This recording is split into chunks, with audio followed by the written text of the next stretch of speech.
Assalamualaikum, para sobat jejak beksi yang selalu dalam selimut bahagia dan penuh keberkahan. Amin ya robbal alamin. Guna menambah khasanah kita tentang seni budaya Betawi dan silat Betawi, kali ini jejak beksi akan mengulas tentang silat golok seliwa. Kisah ini jejak beksi kutip dari berita jakarta.id. Semoga para pelestari seni budaya dan pembuat video silat golok seliwa mendapat balasan kebaikan berlipat ganda. Amin. Oke. Untuk menyingkat waktu, yuk kita cekidot.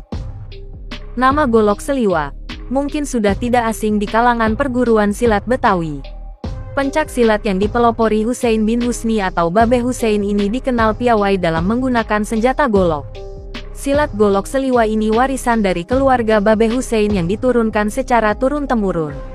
Tak heran jika perguruan silat yang telah memiliki banyak murid ini cukup disegani para pendekar silat Betawi. Kini pencak silat yang semula berlatih di areal Gedung LIPI, Jalan Gatot Subroto, Jakarta Selatan ini telah membuka cabang perguruan.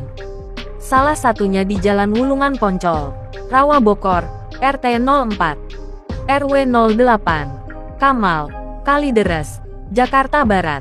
Di tempat ini, masyarakat bisa melihat kemahiran pencak silat tersebut dalam memainkan golok. Pembina perguruan silat golok seliwa cabang Rawa Bokor, Asmawi, mengatakan, perguruan silat ini berdiri sejak 2012 dan telah memiliki banyak dari usia remaja hingga dewasa.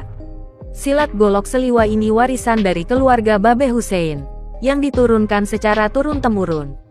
Saya sendiri merupakan salah satu muridnya, ujarnya sambil tersenyum ramah. Ia menuturkan, di perguruannya ini, para muridnya berlatih silat golok seliwa setiap Kamis dari pukul 20 hingga pukul 23. Selama berlatih, murid-muridnya tersebut diajarkan menggunakan senjata golok dengan gaya sabetan miring yang akan memberikan sayatan pada tubuh lawan. Dalam silat ini, para murid dilatih tidak boleh melihat golok saat memasukkannya ke sarung alias tempat menyimpan golok.